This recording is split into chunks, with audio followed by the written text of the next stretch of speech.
In this step-by-step tutorial, I will teach you the process of adding a PDF viewer to Framer.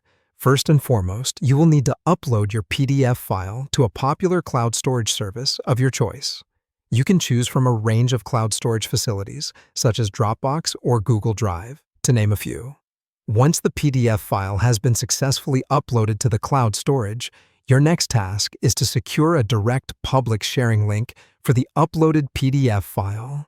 This link is of the utmost importance as it plays a crucial role in the process of integrating your PDF viewer into Framer.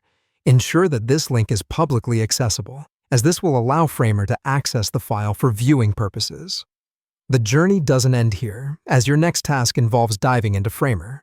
Here, you will be required to use the embed component. In case you're wondering, this embed component is essential as it serves as the core element for embedding the PDF file right into Framer. It doesn't end here. If you're not interested in the embed component, or if it doesn't suit your fancy, you can opt to create a button instead. What's important is to add the direct link to the link property of whichever element you choose. Whichever method you decide to follow, the end goal remains the same. You have to add the secured direct link of your uploaded PDF file to the element in concern. You can achieve this by simply adding the direct link to the link property of the embed component or button based on which path you chose. Now, ready for some code action? This is where things start to get a little tech-specific.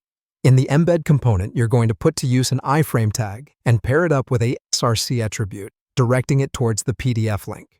It can sound a bit intimidating if you're new to this, but do not worry. An iframe is really just a way to embed another HTML document within the current HTML document. The SRC or source attribute is simply an element that specifies the source URL where the iframe content exists. Here, you're going to put in the direct link of your uploaded PDF file. And voila!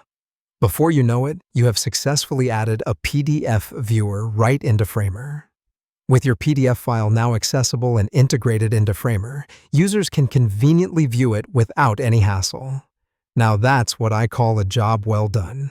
Of course, this is just the tip of the iceberg when it comes to what you can achieve with Framer. But remember, every digital giant starts with baby steps. Happy framing!